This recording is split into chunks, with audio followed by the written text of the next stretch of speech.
News 1226 First Alert Radar Network. With up to 10 times the resolution of other local radars and technology that can pinpoint right down to your street. First just got faster.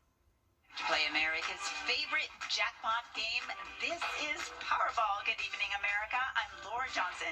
Tonight we have another life-changing jackpot for you. It's worth an estimated $744.7 million.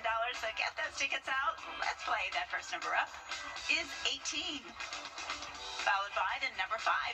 Tonight we're going to meet Ruth Christensen Jones, who won $150,000 playing Powerball. Now for the rest of those numbers, we've got 26, 59, rounding it out with 47. Your Powerball number tonight, good luck everyone, is 1, and your Power Play multiplier is 3. Let's take a look at those numbers one last time. Remember, there are multiple ways to win. We'll see you back here Wednesday night. Good night, everyone. Live from Augusta, you're watching News 1226 at 11. New tonight, citizens in North Augusta leadership voicing their thoughts on possibly allowing golf carts to drive at night. We hear from the community in just a moment. Thank you for watching News 1226 at 11 on WRDW and WAGT, now streaming live on WRDW+. I'm Will Rio. We saw the overcast and gloomy skies, and right now we're taking a look at the First Alert Radar Network. We'll send things over to our First Alert meteorologist, Emily Acton. Emily, a lot of green headed our way tonight. Yeah, and it's not going to let up for the rest of the overnight hours and throughout the greater part of our morning tomorrow. So that means your morning commute will be a wet one. This is very beneficial rainfall, though, for our area, but it's going to be consistent here over the next 10 to 12 hours for us. So just know we do have a very wet Tuesday in store. This is just the beginning of it. Like I said, very beneficial rain, though. We're about 10 inches behind where we should be this time of year. So widespread heavy rain expected Tuesday, but Tuesday evening is looking a little bit drier for us. That'll lead into our Wednesday and Thursday, but Thursday evening we'll start to see a few more showers there, and we'll do it again for your Friday. So a very wet forecast in store for us. I'll have it all broken down on what you need to know coming up.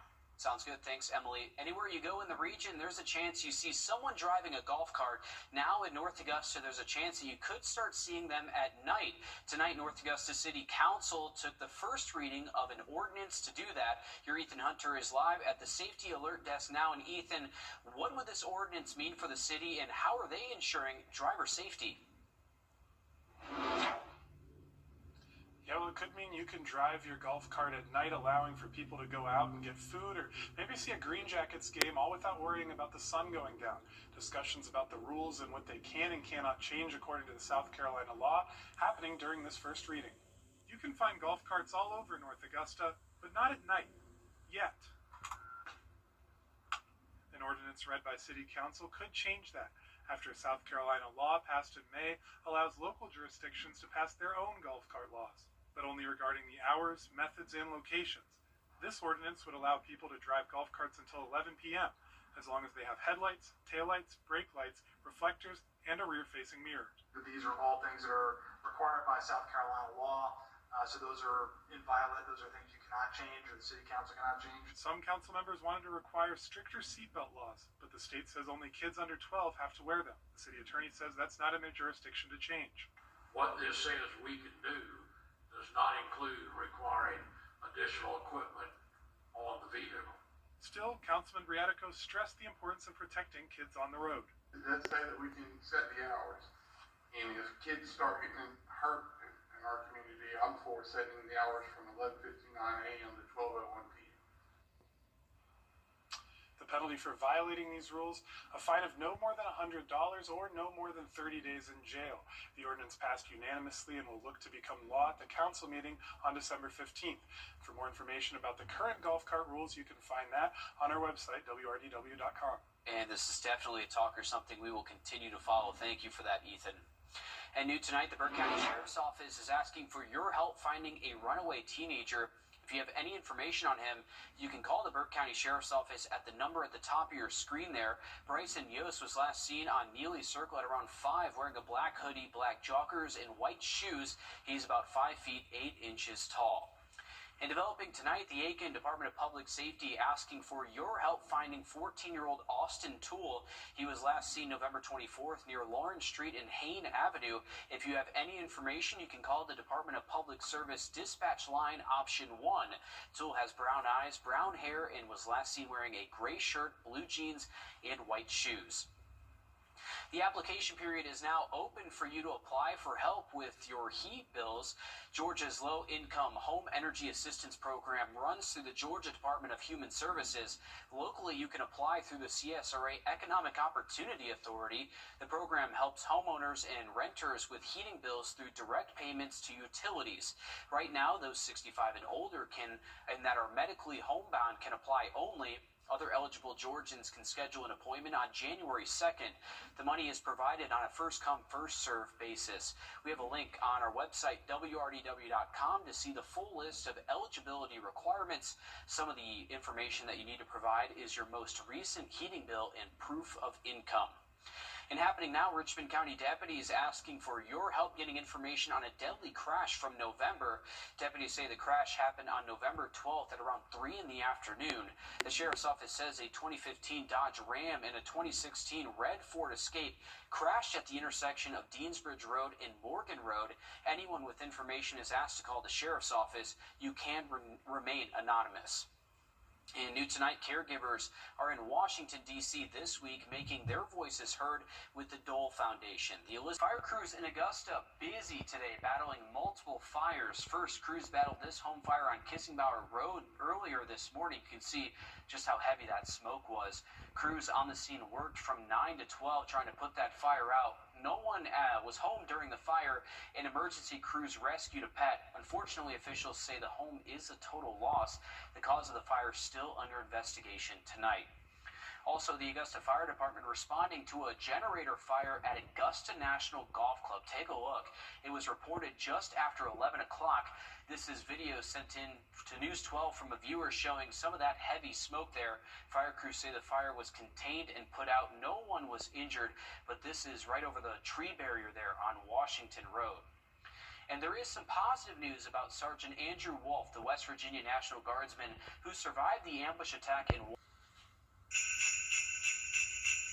All right, it's December, and you know what that means. The countdown to Christmas is on, and as you can see, we have the timer right here. The city of Johnston held its tree lighting ceremony just a few hours ago. It's a town tradition, so we'll head over there to see that tree all lit up. Take a look. 3, 2, 1. All right, looking good. Santa made an appearance as the city turned out in the colder temperatures this evening. They read a Christmas story and had all types of different activities, all in the name of making sure the community feels loved during the holidays. Definitely know it's a joyful time, but sometimes it can be sad.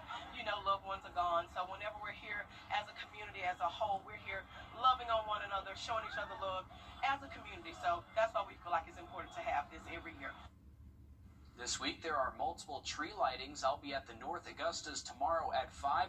We'll also see Santa there, too. Evans Town Center has its tree lighting on December 4th, starting at 4. Downtown Aikens is also December 4th, but at 6 p.m. And Augustas is on December 6th at 6 p.m., but their Christmas parade starts at 1 p.m.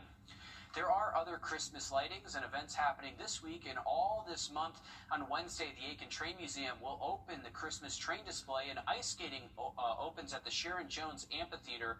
On Thursday, the City of Denmark and City of Aiken are hosting tree lightings, and there are many more holiday events happening this month. You can head over to our website, search Christmas to find a full list of events. Emily. Well, we're tracking rainfall this evening, and we can expect to see that overnight tonight and throughout your morning tomorrow. I'll have more details on what your Tuesday will look like coming up. And Luigi Mangione, the suspect charged with killing United Healthcare's CEO, was in court today. We have new details as prosecutors say they have a motive for the shooting. After the break. At Parker's Kitchen, get our new breakfast meal deal, a sausage, egg, and cheese biscuit, a hot coffee, and a crispy hash brown for just $5.99 at Parker's Kitchen.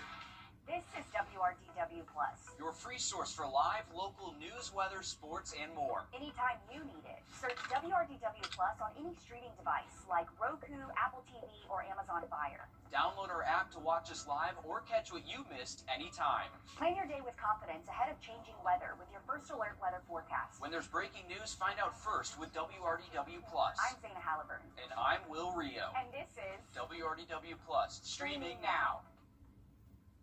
Time with your family is sacred. I cherish the moments I spend with my wife and son every day. As a lawyer, I know how an injury can change all of that in an instant. It impacts your health, your work, your loved ones, your whole life. I'm Austin Jackson, the Augusta guy.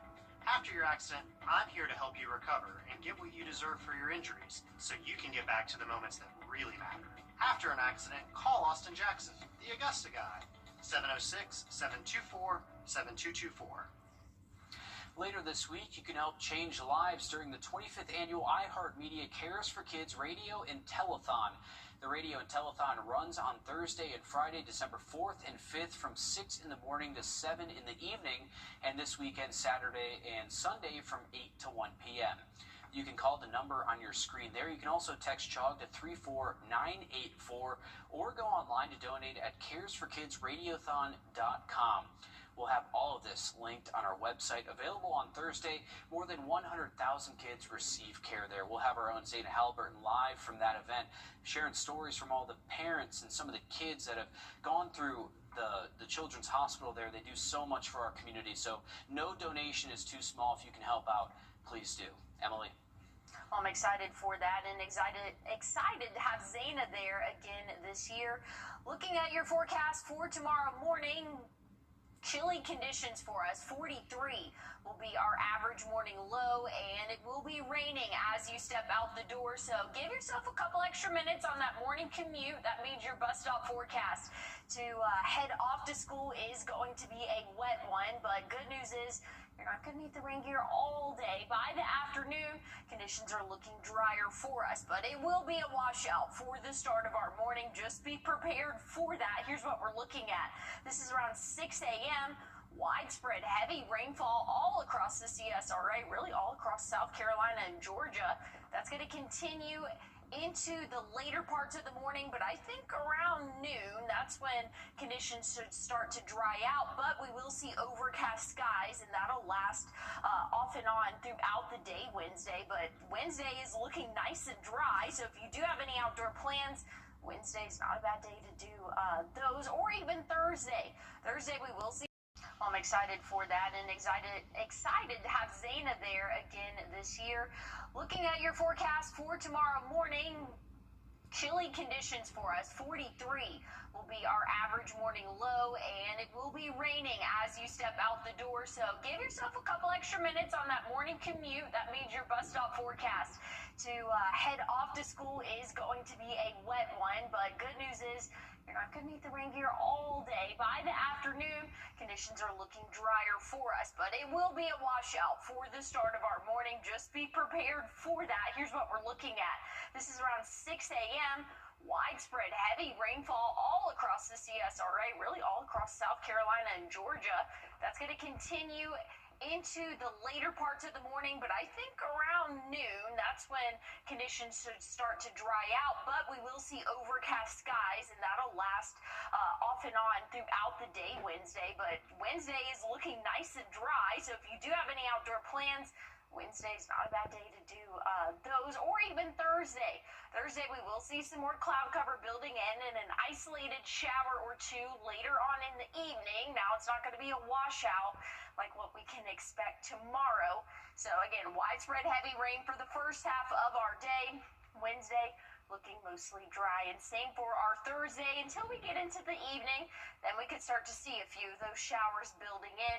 Friday looks to be a little bit more widespread and heavy at times, so heavy rainfall again Tuesday and Friday. Saturday, we're keeping an eye on those rain chances, not wanting to cancel any outdoor plans just yet, but something we're continuing to keep an eye on. And when it's all said and done, throughout the next 7 days, anywhere from 2 to 3 inches of rainfall will have fallen for us here in the CSRA, and it could not come at a better time.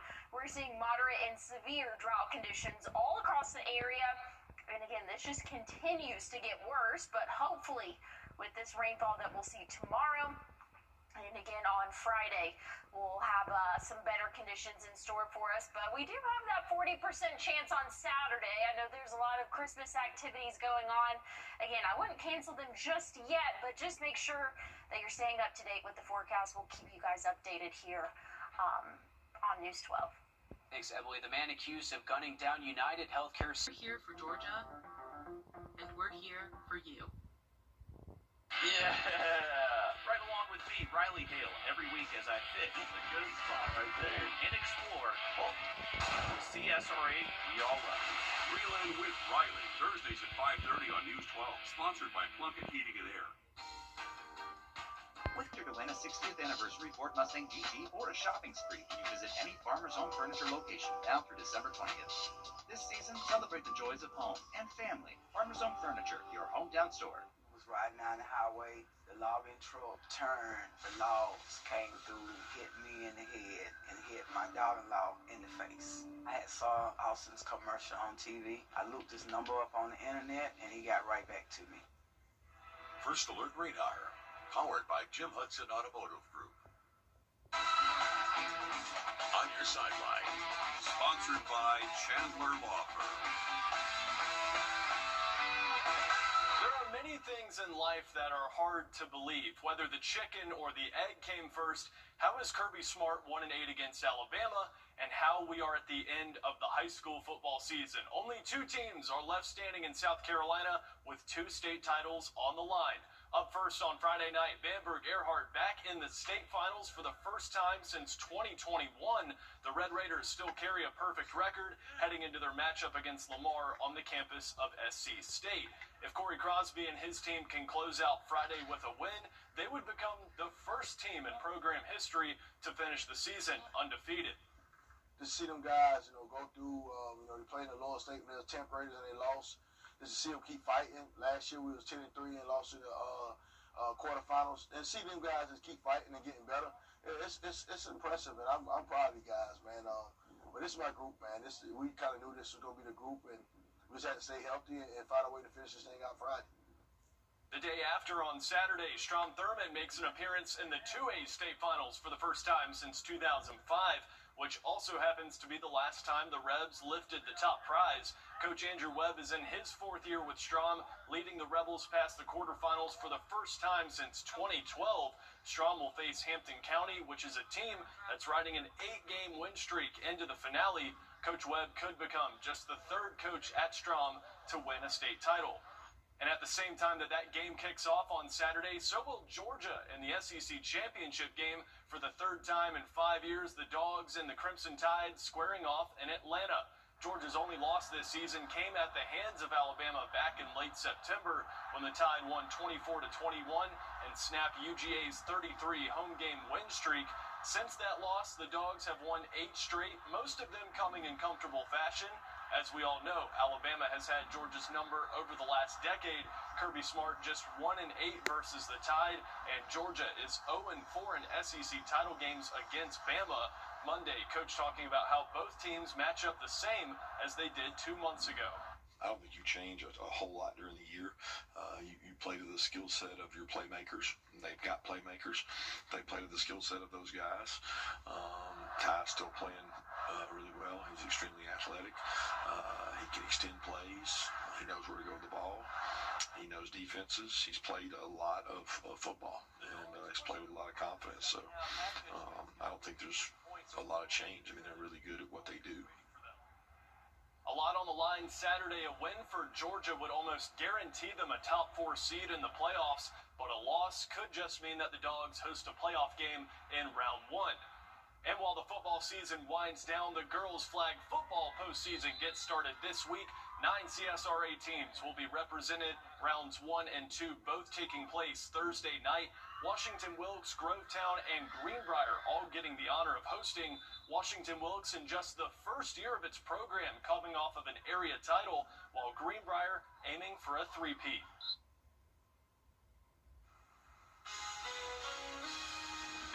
Well, here's a look at your what to wear forecast for tomorrow. Have the rain gear with you. You're not going to make it far out the door tomorrow morning without it. I'll have a look at your 7-day forecast one more time coming up. 5 and 10. Brought to you by your First Alert weather team. Hi, I'm Deborah Alfarone. Spring storms are ravaging the South. The all-new local news live streaming app. Search LNL. Always streaming. Always free. Done that. No, that'll help you too.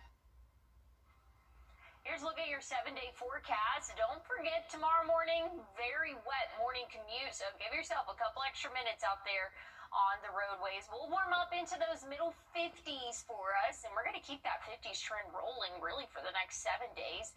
Your Wednesday morning wake-up temperature right around 37. We'll be dry throughout the day Wednesday and throughout the majority of the day Thursday, but we will see a few isolated showers for the end of our evening Thursday, and we'll see a decent amount of rain again Friday. Friday and tomorrow, pretty similar washout conditions for at least half of the day. Once we get into Saturday, there is that chance of showers. We're going to keep a close eye on it. I know a lot of activities are going on, and things could change timing-wise, but as of right now, we are tracking that chance for your Saturday. Sunday, though, looks to be mostly dry, and Monday next week. Thanks, Emily, and that's all the time we have for News 12 at 11. If you're up early, morning show starts at 4:30.